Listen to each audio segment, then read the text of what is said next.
तो आदाब, नमस्कार, गुड इवनिंग, सत श्री अकाल। एक बार फिर आप तमाम लोगों का स्वागत है क्राइम तक की कहानी के इस एपिसोड में। उम्मीद है पूरी फैमिली अच्छी होगी, अपना और अपनों का ख्याल रख रही होगी। न जाने कितनी तरह की कहानियां हमारे आपके इर्द गिर्द पसरी होती हैं, फैली होती हैं। कुछ लोगों का कहना है कि हमारा देश एक ऐसा देश है जिसमें आप जब बाहर निकलें घर से और चलें तो शायद हर कदम पर एक कहानी होगी। कहानियों का भंडार है इस देश में, और उन्हीं कहानी के दौरान बहुत सारी ऐसी कहानियां भी आते हैं या आती हैं जिसको सुनकर या सुनाकर ये लगता है कि ऐसा कैसे हो सकता है। अपने देश में ठगों का एक लंबा चौड़ा कार्यकाल रहा है, जिन्होंने अलग अलग वक्त पर अपने उस दौर के हिसाब से लोगों को ठगा है।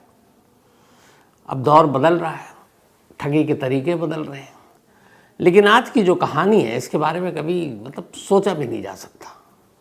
लेकिन ये हुआ है क्योंकि पुलिस ने कुछ लोगों को गिरफ्तार किया। जितने गिरफ्तार किए उससे बहुत ज़्यादा लोगों को अभी पकड़ा जाना बाकी है। कहानी बेहद दिलचस्प भी है किसी और मायने में, और कहानी बेहद डेडली भी है, क्योंकि दो ऐसी चीज़ें थी जिनका जो कॉकटेल था वो किसी को भी अपनी तरफ खींच रहा था, और उसी चक्कर में लोग लाखों करोड़ों रुपए गंवा चुके। बात बिहार की है। बिहार में एक जगह है नवादा। उसी नवादा में रहने वाला एक शख्स नौकरी की तलाश में बिहार छोड़कर बाहर निकलता है, पहुंच जाता है राजस्थान। नाम था मुन्ना।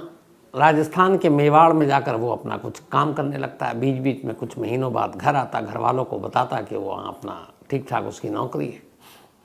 5 साल बाहर रहा। घर वालों को कुछ पता नहीं कि उसकी नौकरी या जॉब किस तरह की थी, लेकिन असलियत ये थी कि इन 5 सालों में राजस्थान में उसका कांटेक्ट कुछ ऐसे लोगों से बना जो साइबर क्राइम के माहिर थे। जिस तरीके से आपने जाम ताड़ा देखी होगी, तो वो सारी चीज़ें, फ़ोन मिलाना, लोगों को ठगना, उनके अकाउंट से पैसे साफ कर देना, ये सारी चीज़ें थी। लेकिन हुआ ये कि जब मुन्ना ने ट्रेनिंग ली तो उसे लगा कि ये तो सारे लोग कर रहे हैं। अब तो कोई भी फ़ोन उठाता है, सामने वाले को ठग लेता है। कुछ नया किया जाए, नए तरीके से लोगों को ठगा जाए, और ऐसा कुछ नया किया जाए जो लोग सोच भी नहीं सकते, और कुछ ऐसा नया हो जिसके बारे में जब बताया जाए तो लोगों के पास सोचने का वक्त भी ना हो, बल्कि वो फौरन झांसे में आ जाए। तो ऐसा क्या हो सकता था? बहुत सोचा और अचानक उसे एक आइडिया आया। उसी आइडिया के साथ अब 5 साल बाद वो अपने घर नवादा लौट आता है। नवादा आता है तो माँ बाप से कहता है कि अब मैंने बहुत काम कर लिया, पैसे कमा लिए, अब यहीं रहकर मछली पालन का काम करेंगे। गांव में ही एक तालाब था, उसने तालाब को ठीक ठाक कराया और वहीं अब मछली पालने का काम करने लगा। तालाब के बराबर में एक पुराना खंडरनुमा मकान था। उसने उस खंडरनुमा मकान को ठीक ठाक कराया, 2 फ्लोर बनाए। हट टाइप का था वो, झोपड़ी टाइप का, और उसी के बराबर में उसने एक मचान बनाया, आमतौर पर जो खेतों में या जंगलों में रखवाली के लिए बनाते हैं।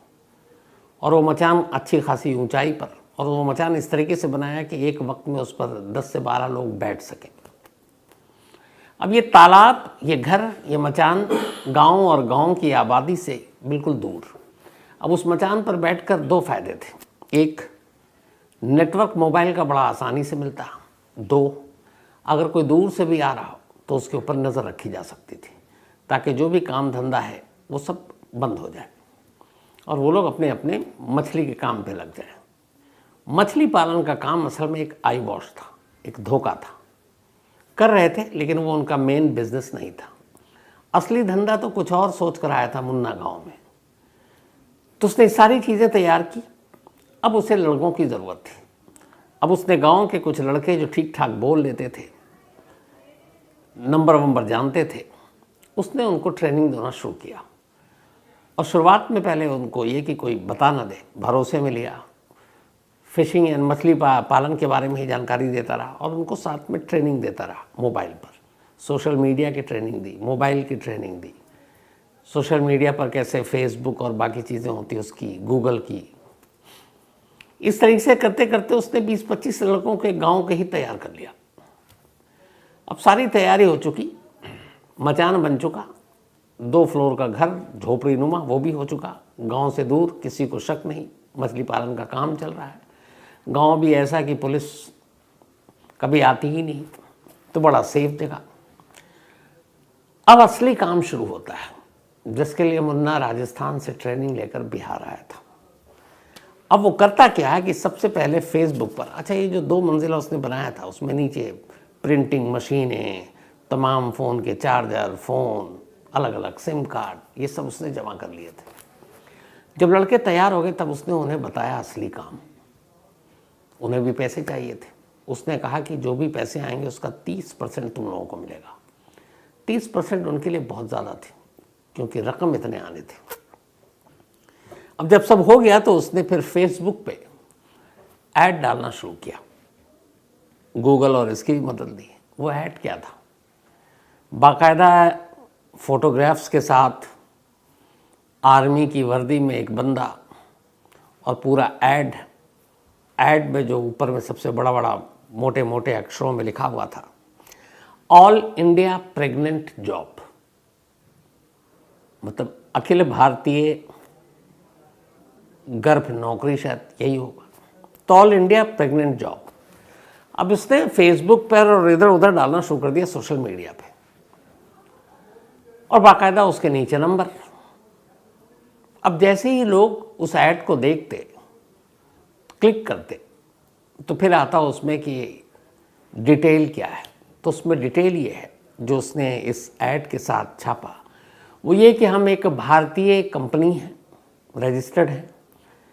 ये कंपनी बहुत बड़े बड़े लोगों की है, और इस कंपनी को बनाने के पीछे एक नेक मकसद है। मकसद ये है कि देश और दुनिया में बहुत सारी ऐसी महिलाएं हैं जो शादी को बरसों हो गए, लेकिन वो प्रेग्नेंट नहीं हो पाती, वो माँ नहीं बन पाती हैं।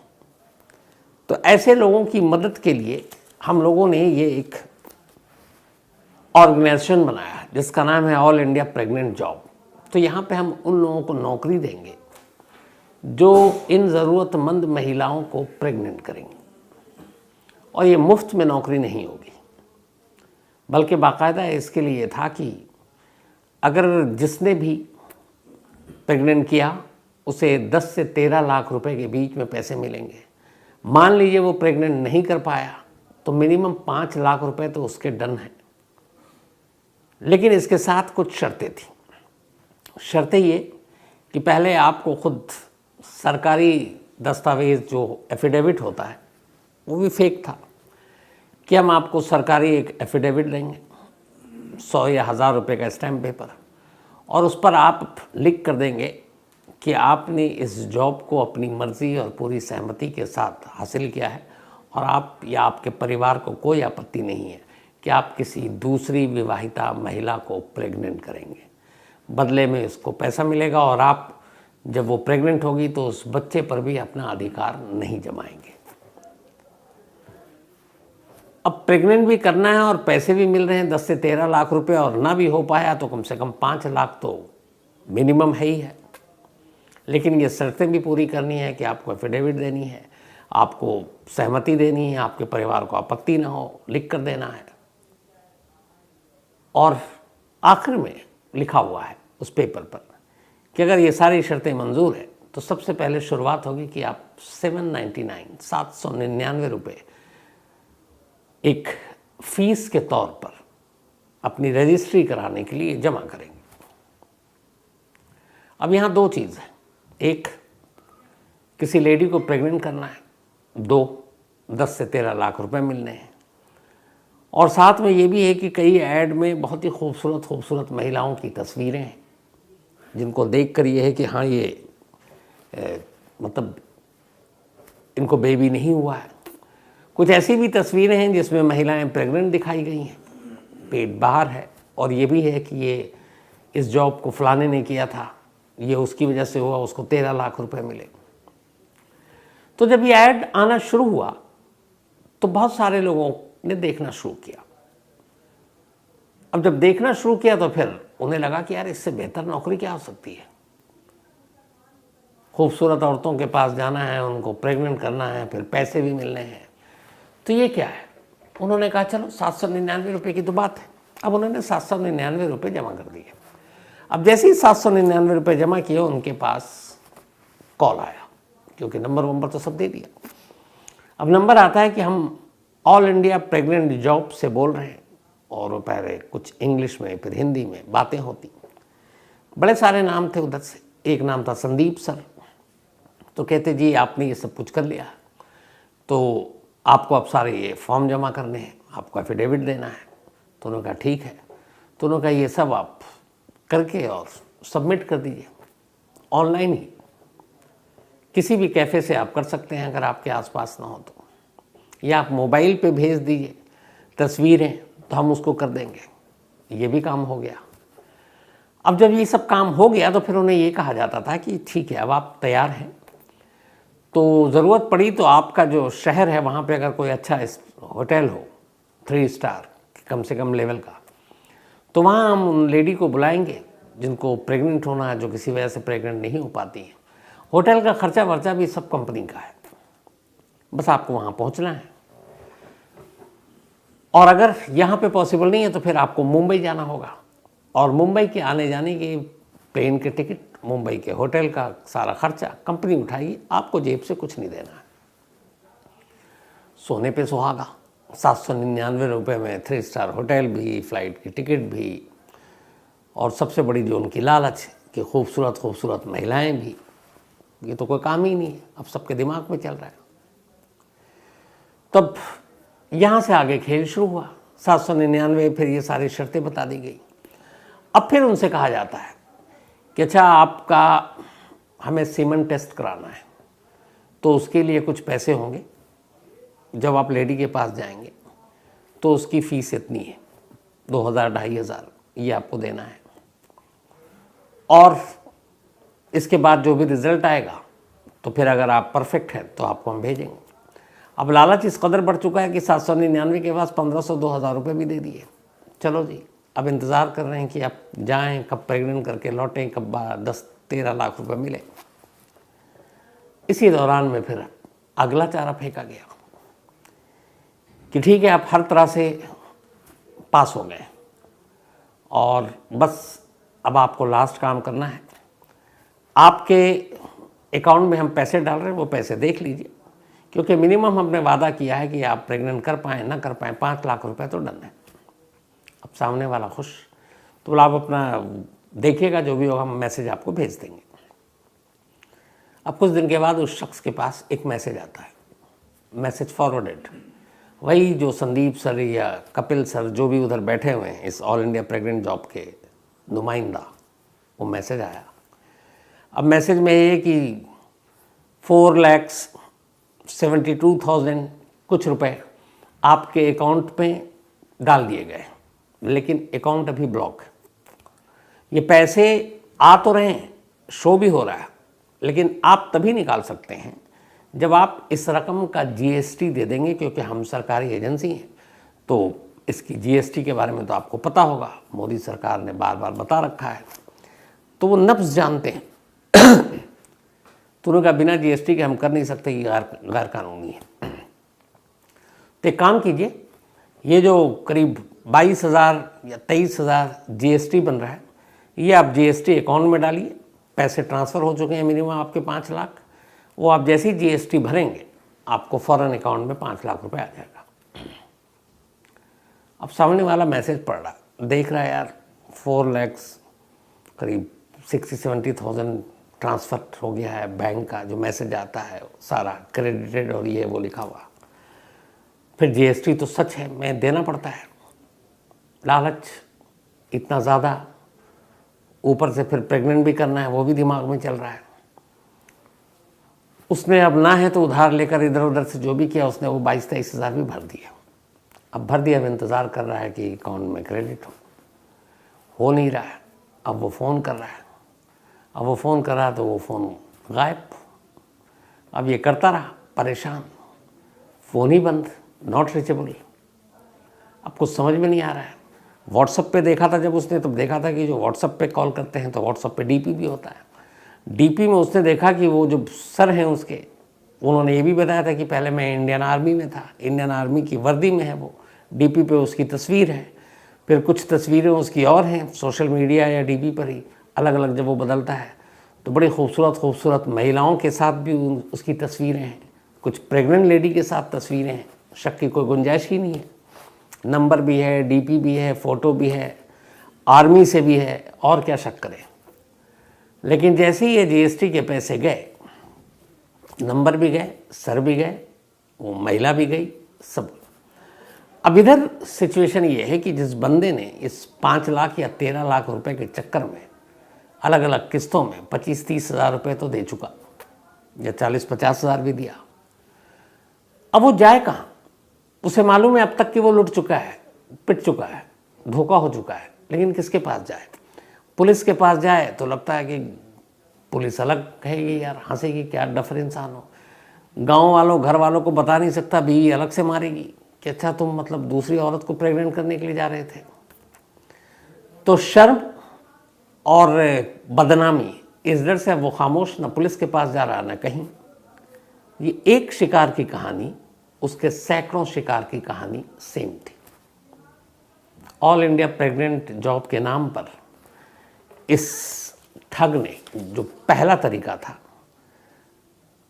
बिहार, यूपी, हरियाणा, पंजाब, झारखंड, पश्चिम बंगाल, उड़ीसा, राजस्थान, यहाँ के सैकड़ों हज़ारों लोगों को पिछले 2 सालों में करीब 2 से 2.5 करोड़ रुपए से ज़्यादा ठग लिए।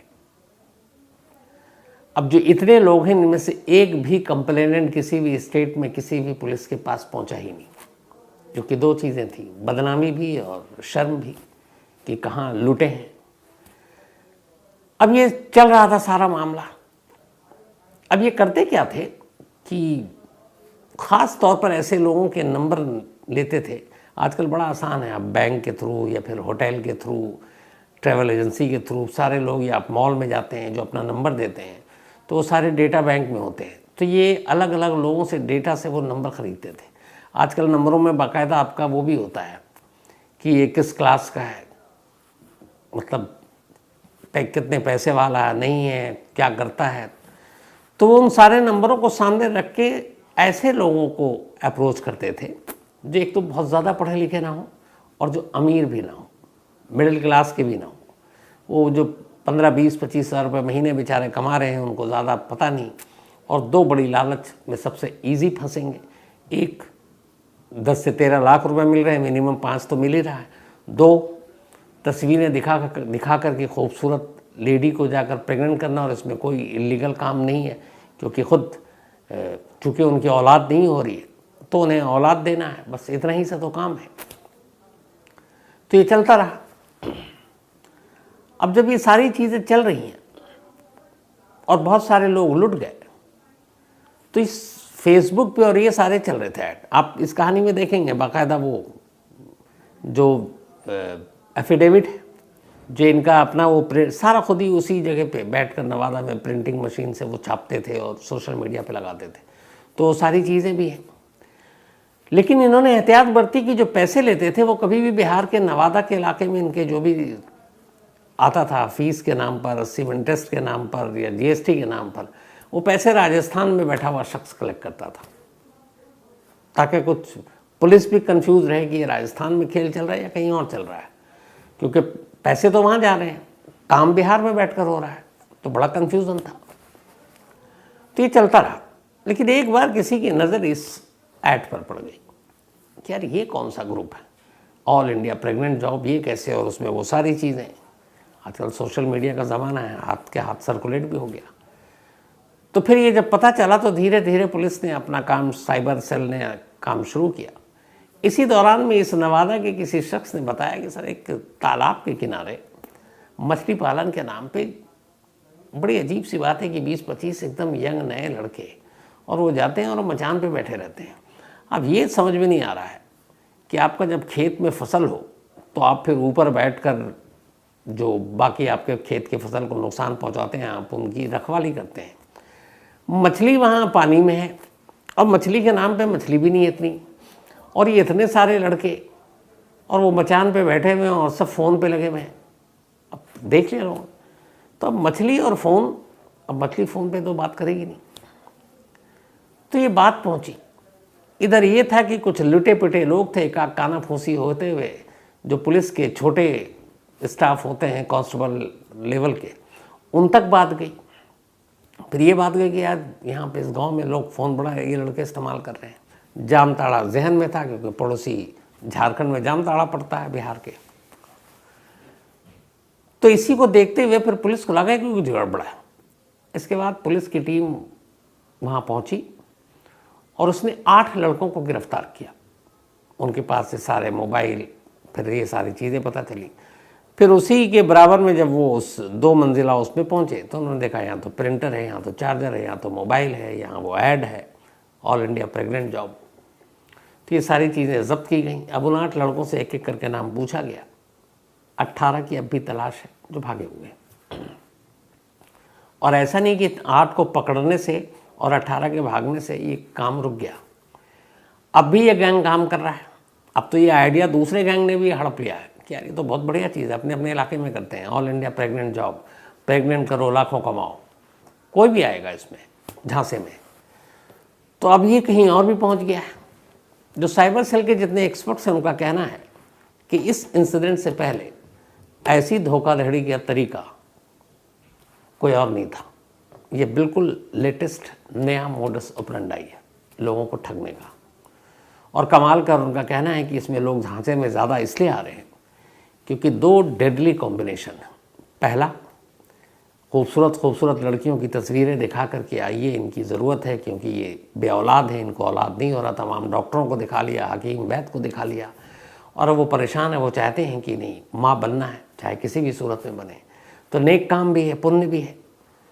और हम ऐसी संस्था हैं कि हम उन बे औलाद माओं को ऐसे लोगों के साथ मिलाना चाहते हैं ताकि उनको औलाद हो जो अच्छे लोग हों। तो एक तो वो हो गया नेक, दूसरा आपको पैसे भी मिलेंगे। आपने प्रेग्नेंट कर दिया तो 10 से 13 लाख के बीच में, और वरना फिर 5 लाख तो आपकी मेहनत के लिए आपको मिलेंगे।